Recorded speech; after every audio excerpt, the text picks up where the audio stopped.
What is going on, Headliner Nation? Jake, Fantasy Headliners. Hopefully everyone's doing well out there. Today we head in to Week 17 championship weekend for so many people, and we're going to talk about our quarterback starts and sits here for this week. Now, this is not a week to really take very many risks when it comes to the quarterback position. There are a few guys and a few matchups that we're not going to cover too much on because honestly, I have no interest in starting them with so much on the line. But we're not going to waste a whole lot of time. We're diving right into the content. If you enjoy that, make sure you hit the like button down below. Let's kick it off with Thursday Night Football, the Dallas Cowboys and Tennessee Titans.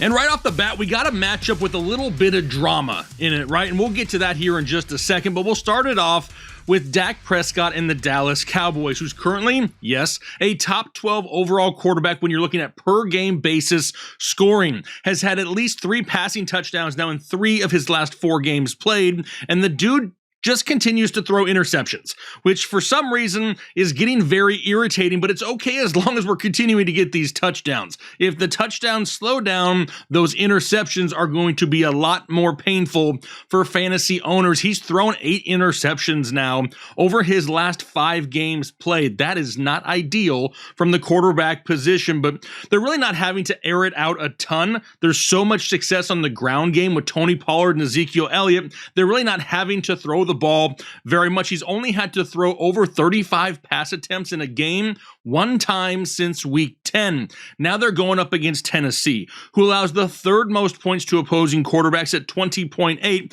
and is basically resting anybody worth a crap on their roster here this week. Now, Tony Pollard himself, a little bit banged up, questionable to play this weekend. That's something we're paying close attention to.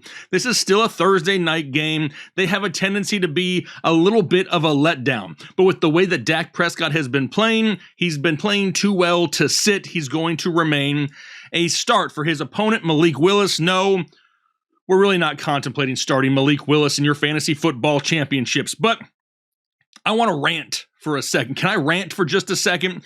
Because I am of the old school mentality of not resting starters in certain scenarios. Now, it's come out here that, Derrick Henry, doubtful to play, a laundry list of players not going to be active for the Titans this weekend. And you get everybody saying, well, it's because this game is meaningless for them. They need to win next week. That doesn't matter if they win this week. I call bullcrap on that because every game is meaningful in the NFL. Sure, the statistical analytical side of things, maybe not so much. But from a player's mentality, these guys are on a team that has lost 5 straight ball games. Their offense is currently struggling. They're reliant on a backup rookie quarterback who hasn't had a great game in the NFL yet, hasn't even thrown for a touchdown as of yet. And now we're basically going to tell all those guys in the locker room, listen, we're going to wave the white flag in week 17, but I expect you to come out in week 18 and give it everything you got. This is a team that has been sucking and struggling for over a month, and now you're going to give them time off and expect them to come back next week against a better opponent and win that matchup? It's just a mental thing. I mean, we hear the likes of Kyle Shanahan and Doug Peterson. They're coming out and saying, listen, we're against resting our starters. I want to make sure I keep that momentum. And momentum is very key in the NFL. This game is still very mental to a lot of people. And these guys taking all these L's leading up to a game, the end of the season, in which could decide their fate for the rest of the year, that's not exactly what I would be doing personally if I was in charge. But rant over. Malik Willis, not an option here this week at the quarterback position. Let's head over to Sunday football now. How about my Arizona Cardinals and the Atlanta Falcons? A matchup of Colt McCoy and Desmond Ridder, 2 other guys we're not really interested in. Colt McCoy sounds like he should be good to go, but in the 4 games he's played in this year, only has 1 passing touchdown and 3 interceptions. I don't care how great the matchup is. I'm not going to risk it with Colt McCoy. Desmond Ridder actually looked pretty good last week compared to his first ever NFL start 2 weeks ago. Kind of got me a little bit excited for maybe what could be in 2023. As for 2022, not interested in my fantasy championship. What about the Chicago Bears and Detroit Lions? Yes, 2 quarterbacks I do like this week, Justin Fields and Jared Goff. Will start off with Justin Fields, who honestly Personally, I would like to see a similar game to what we saw Justin Fields do against these Detroit Lions back in Week 10. In that ball game, went 167 yards passing, 2 touchdowns, and an interception, but also rushed for 147 yards and 2 touchdowns and was quarterback 1 overall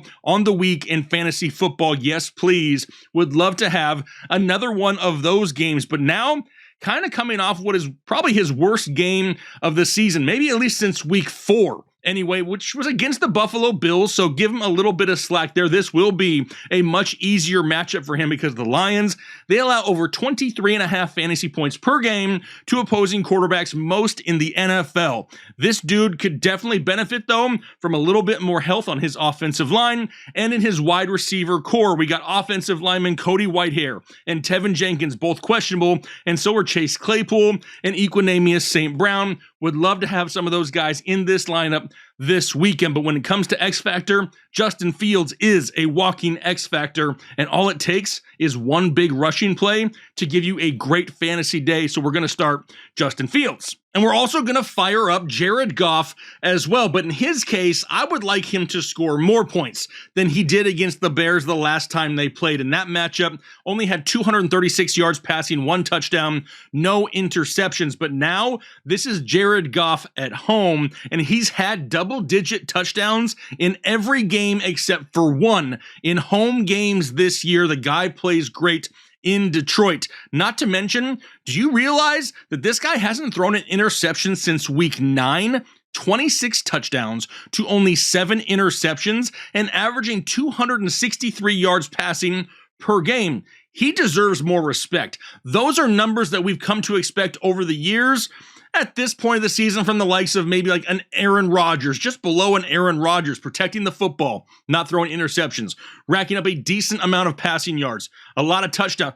Jared Goff is diet Aaron Rodgers from years ago. Not this year's Aaron Rodgers, because he ain't doing so well, but just in years past, a lot of people still aren't giving Jared Goff very much credit. Now he's going up against Chicago. They allow 18.9 fantasy points per game. Offensive lineman Coyote Awosika, still don't know if I'm pronouncing that right, but him and Jamal Williams both questionable to play in this ball game. But I can't help but love Jared Goff at home in a must-win game, coming off a game in which they were embarrassed.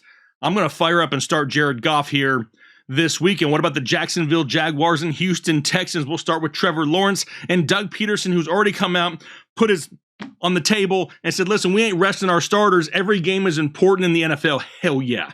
Doug Peterson. This dude has just climbed up my list of my favorite head coaches in the league. And when you look at Trevor Lawrence, he's currently quarterback 6 overall on the season. But what's crazy is he's had 3 games all year with 0 passing touchdowns. One of them came in week 5 against this same Texans team. Also didn't have any last week either, but he did add in 7 carries for 51 yards and a touchdown on the ground, which really helped out his owners last week. And he can beat you in so many different ways. And now I also have to admit that the Trevor Lawrence we're seeing on Sundays is different than the Trevor Lawrence that we were seeing back at the beginning of the season in week 5. He is a lot more confident right now and has momentum in his favor. Going up against Houston, they allow only 14.2 fantasy points per game to opposing quarterbacks, but really haven't faced very many good quarterbacks here as of late. Over the last few games in which they actually faced a quarterback with a decent passing attack, they've given up over 270 yards passing per game, so Trevor Lawrence could still find some success. When it comes to health, for the most part, they're still pretty good in Jacksonville. They did lose left tackle Cam Robinson a couple weeks ago. That does hurt, but like I said, I love how Doug Peterson's already come out and said, listen, we're not resting our starters right now. Love the alpha mentality right now in Jacksonville, really changing the overall culture. Their opponent, Davis Mills. I'm not really considering Davis Mills in my fantasy championship. He isn't a bad quarterback whatsoever. The ceiling is just super low. I'm talking about one of those playhouses that your kids have in the backyard, kind of low ceiling. He only has 1 game over the last month with more than 11 fantasy points in it. Not going to be somebody that I consider this week. How about now we move down to Denver and Kansas City? We'll talk about Russell Wilson. And by a show of hands out there, and yes, I am going to be looking, who out there wants to start Russell Wilson in their championship game? Anyone? Okay, yeah. I see you way back there, all orange. That's a Broncos hat you're wearing. Okay, Broncos fans, maybe not though. There ain't too many people out there that really want to trust Russell Wilson at this point. He only has 2 fantasy startable games all year, and really the only positive thing that I can say is that we don't have Nathaniel Hackett anymore as the head coach. Can't get any worse than what it was with Nathaniel Hackett. But one of the best games that Russell Wilson had all year was in week 14 against this same Kansas City Chiefs, where he had 247 yards passing, 3 touchdowns, an interception, and added in 57 yards rushing. Do we trust him to do that again? Hell nah to the nah. I can't get on board with it. I want to believe and I want to trust Russ this weekend, but this offensive line is still banged up. It's a game that's going to be on the road in Kansas City, one of the most difficult stadiums to play in.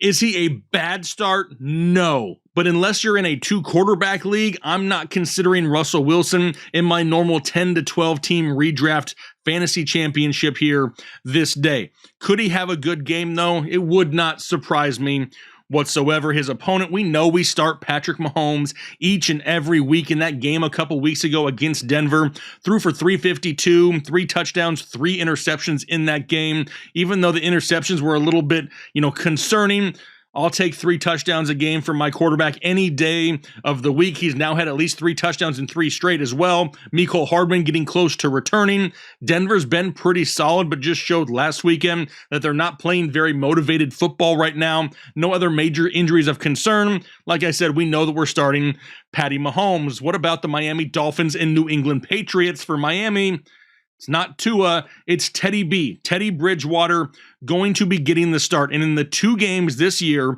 in which Teddy B has played over 60% of the snaps at quarterback, he's averaged 17 fantasy points per game in this offense. He can put up points, but now he's on the road in New England in a must-win game.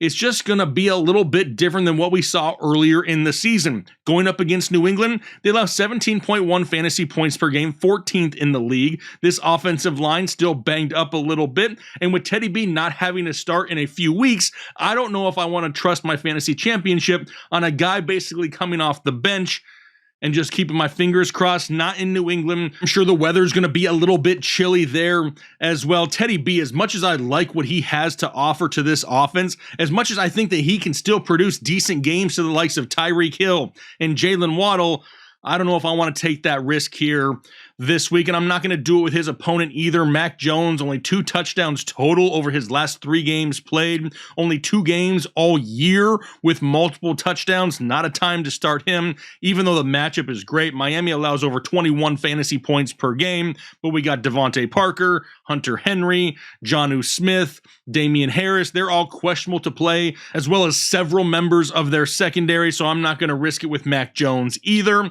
How about the Indianapolis Colts and New York Giants? No, we're not starting Nick Foles. He did not look that great last week. His arm strength just didn't seem to be there. The ball was not coming out with any zip. They all seem to kind of be hanging in the air. This entire offense looks bad, though, for being completely honest. Now they're going against the Giants. They allow just over 16.5 fantasy points per game, but most of their injuries here are on defense, not so much on the offensive side of things. You got Ashton Dulin, who's in concussion protocol after that huge hit by Derwin James last weekend, but overall, we're not trusting Nick Foles, but I actually will start myself some Danny Dimes this weekend. I mean, don't look now, but he's just had his second 300-yard passing game of the year against Minnesota just last weekend. He's also been averaging right around 40 yards rushing per game over the last month, which is really helping his floor each and every week because he's having to deal with the island of misfit wide receivers, it seems like, with the likes of Richie James, Isaiah Hodgins, Darius Slayton. He's getting it done with minimal options on offense. The Colts allow over 16.5 fantasy points per game. The biggest issues here when it comes to injuries are going to be on the offensive line, but Saquon Barkley is going to be the X factor in this ball game. New York is in a win and in situation. They know they need to get the ball to their best playmaker. I'm expecting some checkdowns and a big play from Saquon this week. Plus, it's a game at home. I'll start Daniel Jones. How about the New Orleans Saints and Philadelphia Eagles? We'll start with Andy Dalton. And we know that last week, The weather was to blame for the most part for the very poor outing by Andy Dalton, but no Jarvis Landry. We have a banged up Chris Olave, and now a tough matchup against Philly in Philly. That sounds like a lot of risk here this week for Andy Dalton, especially since it's not like we can really rely on Andy Dalton for being overly consistent all year long. He's been up and down all year, and that's something we've talked about here quite a bit. But now going against Philadelphia, they'll have just over 14.5 fantasy points per game on the year. That's 7th fewest in the league. Don't forget about the injuries on the offensive line as well to offensive guard Andrews Pete. They really need him back here this weekend. Still unclear whether or not he's going to play. There could be some garbage points in this game late in the ball game, but I don't want to bank my fantasy championship off of late game garbage points. So right now he's a sit. His opponent, Gardner Minshew.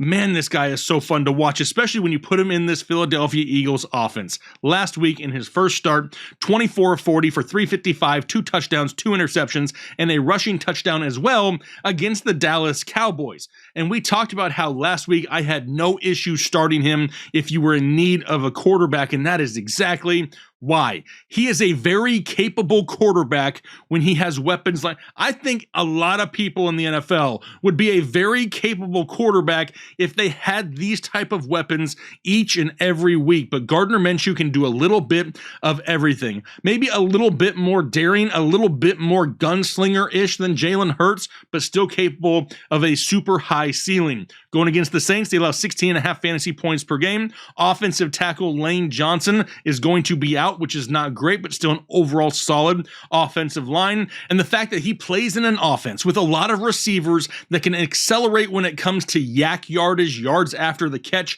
whether it be Devontae Smith, A.J. Brown, Tallis Goedert, because right now I'm feeling fancy. We could be in line for another big week again from Gardner Minshew. How about the Carolina Panthers and the Tampa Bay Buccaneers? We'll start off with Sam Darnold. And is Sam Darnold good?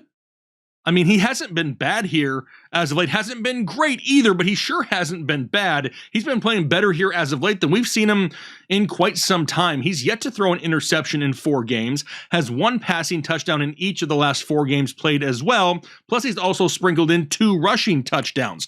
As a quarterback 2 in a Superflex league, I actually don't hate Sam Darnold this week, but in the normal 10 to 12 teamers, not considering him in my fantasy championship, it is still Sam Darnold and the Carolina Panthers going up against Tampa Bay. They allow 16.3 fantasy points per game, 19th in the league. There's so much reliancy here on the running game with Deonta Foreman and Chuba Hubbard that it really limits the potential upside in this offense from the quarterback position, so he'll be a sit.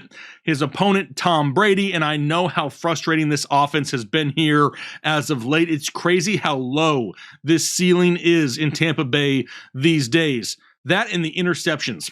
What the hell is going on with interceptions and Tom Brady? How crazy is it though? Listen to this. Tom Brady has 9 interceptions on the year total. Not a bad total, but he's had 7 of them in the last month. Over the last 4 games, he's had 7 interceptions. Has been some tough matchups in there, sure. Cincinnati, San Francisco, but he didn't really do much better against Arizona last week. Had a matchup earlier in the season against Carolina. Didn't do much in that game either. 290 yards passing, but no touchdowns, no interceptions. That was back in week 7.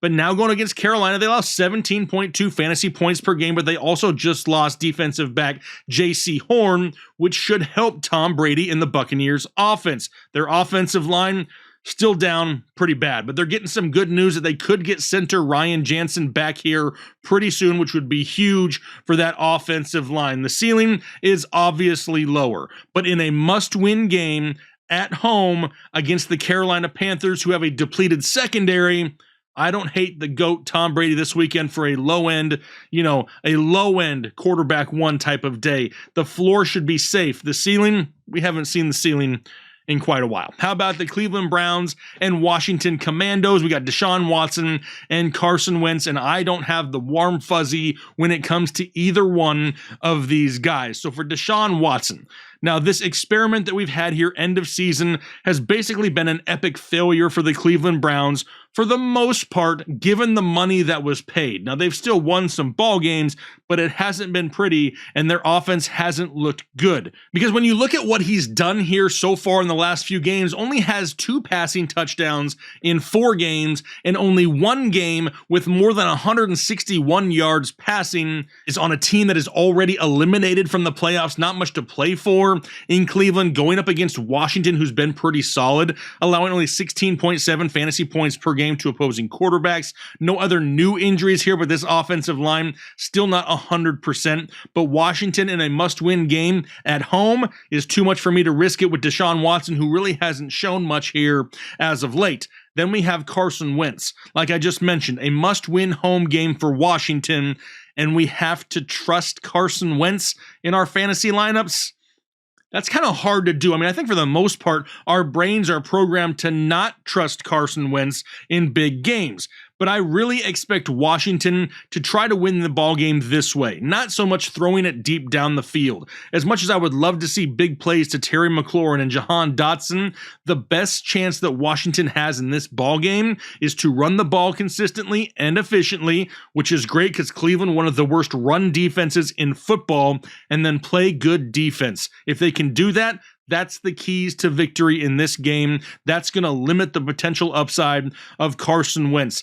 Going against Cleveland, they allow only 14 fantasy points per game to opposing quarterbacks. Like I said, a lot easier to run on than they are to throw on. There may be a big play here or there, but not worth the risk. I'm going to sit Carson Wentz. How about the San Francisco 49ers now in the Las Vegas white flag waivers? That's what I'm going to call him from now, because that's what's happening here. We'll start off with Brock Purdy, though, because all this kid does is go out there and throw TDs and win ball games. Now won 4 straight games, has thrown at least 180 yards and 2 touchdowns in all 4 of them, and has been crazy consistent. And now we have word that the Las Vegas white flag waivers are going to start Jarrett Stidham over Derek Carr, who's basically stepping away from the team for the next 2 weeks, because they want to see what they have with Jarrett Stidham and some of their other younger players. Come on. Don't treat us like we're stupid. We know better than that. We know what you're trying to do. And Josh McDaniels, I'm sorry, I hate to say it, dude just isn't a good head coach. An absolute mess in Las Vegas, and I absolutely hate it. I was definitely looking forward to this team being a lot better than what they have been. But they're already allowing over 19 fantasy points per game to opposing quarterbacks, 7th most in the league. How many of these vets do they actually rest? We could have an absolute heyday in the first half for Brock Purdy, who honestly, my biggest issue here is if at some point this game gets out of hand in the first half, after the 3rd quarter, if it's a big lead by San Francisco, I wouldn't be surprised if Brock Purdy has been pulled out of that game. I'm just hoping that if that happens, he's already racked up a couple touchdowns by then against a non-existing defense and a team that's waving the white flag. His opponent, obviously, do we know? We're not starting Jarrett Stidham. We're not wasting any time there. How about the New York Jets and the Seattle Seahawks? We got Mike White, and don't get me wrong, I love myself some Mike White. The team is better with Mike White as its quarterback, but this dude's ribs are beyond fragile at this point. He needed like 52 doctors to find one to actually clear him to play here over this last couple weeks. It's been bad for Mike White, but now he's 1 hit, 1 sack, 1 defender just falling on him the wrong way, away from being just dunzo. And I don't know if I want to take that risk. Obviously, it's the NFL. Any player on any snap can get injured and miss time. You can say that for any guy, but when you're bringing in a guy with a known injury, you're adding excess risk that I don't think I want to take, especially on the road in Seattle, a very difficult place to play. Not going to risk it there with Mike White. Geno Smith, for what was such a great start to the season, 13 straight games of just straight fire almost from Geno Smith, he's kind of crashed and burned here the last 2 games, back-to-back games with only 1 passing touchdown, and hasn't thrown for over 250 yards passing in either.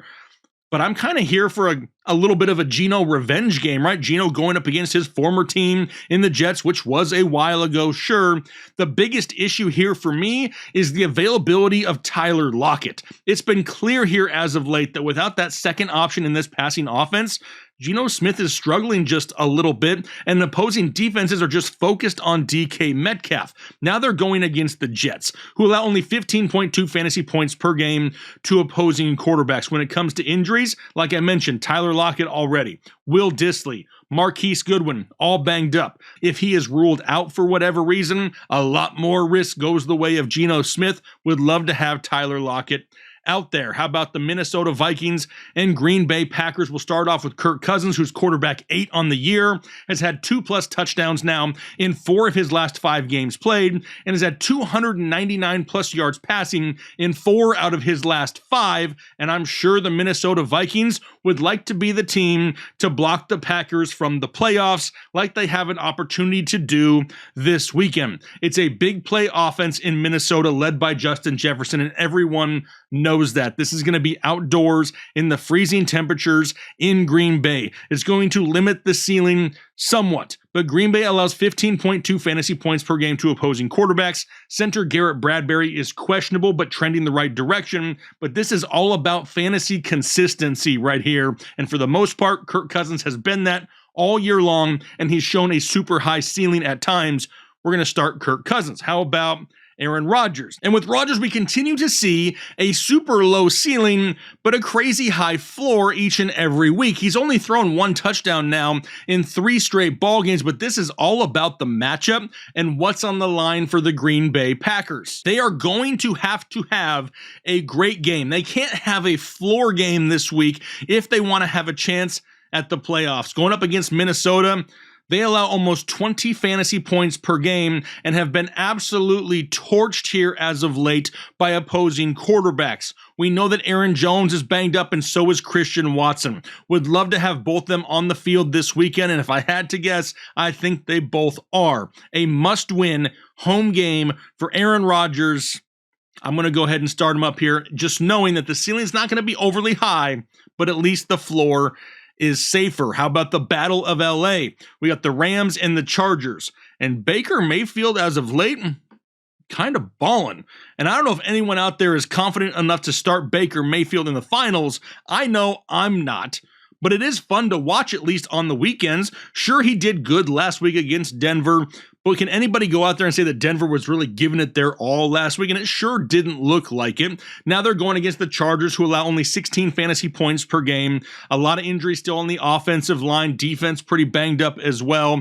This is one of those rare away-home games for the Los Angeles Rams. Baker, we know, is going to want to go out there and sling it, try to put some good film together because he's looking for a job next season. Just a little bit of risk there, and I'm not going to take it with Baker Mayfield. And then we have Justin Herbert, who's killing people here. I mean, I can't keep doing this whole Herbert bit, Justin. If you're going to go out there and stop throwing touchdowns, I need some damn touchdowns, Justin, because the fact that he has only 2 passing touchdowns over the last 4 games combined is straight nuts. He's still throwing for decent yardage, but Eckler is getting everything inside the red zone when it comes to touchdowns, and they're not throwing it in the end zone at all. The bad part for fantasy is the Chargers keep winning ball games that way, so there's really no immediate need to change things and have to throw the ball more because it's actually working. Now, at some point, the touchdowns are going to come. This offense is too good. It's bound to happen. But when is that going to happen? Now they're going against the Rams. They allow the 8th fewest fantasy points to opposing quarterbacks at 15 per game. As of right now, Austin Eckler is questionable to play, and there's a chance that he could be limited this weekend, with them already clinching a playoff spot. Now, if that's the case, all of a sudden the ceiling's going to go up for Mr. Herbert because maybe we get some of those touchdowns back and Austin Eckler doesn't steal them all once again. It's just something to pay attention to. More of a low-end start, somebody a little bit lower in the rankings, but a start nonetheless for Justin Herbert. How about the Pittsburgh Steelers and Baltimore Ravens? No.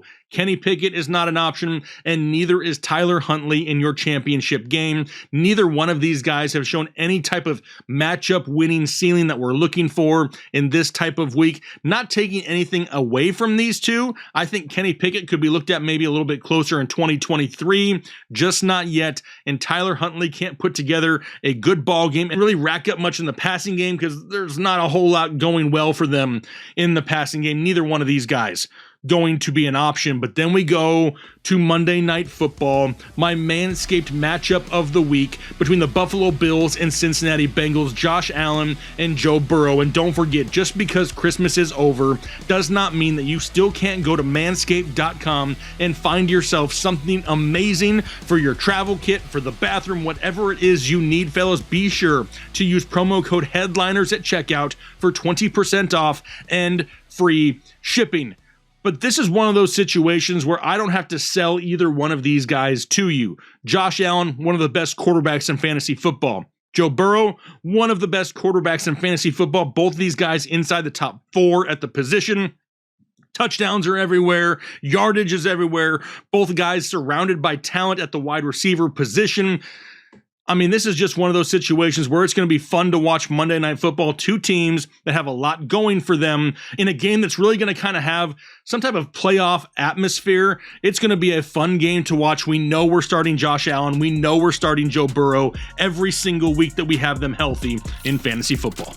But there you have it, my starts and sits for the quarterback position here, Week 17 fantasy football. Remember, we're not taking a whole lot of risk at this position this week. We need the safe and steady quarterbacks and then try to win it with the huge upside running backs, wide receivers, and tight ends. That's where we find ourselves winning championships, and that's what it's all about here this year. We're so close. Been reading all the comments down below with a lot of people getting ready to walk away with championship trophies. A lot of trophies coming home to Headliner Nation. So if you haven't subscribed yet, be sure to scroll through the comment section, see how many people are winning here these days, and make sure you hit that subscribe button so you can be a part of it here, not only to close out this year, but all of 2023, where we have a bunch of great things right around the corner. I'm going to go ahead and get out of here for the day, though. Hopefully you have a great rest of your day. Good luck this weekend, and we'll talk to you later.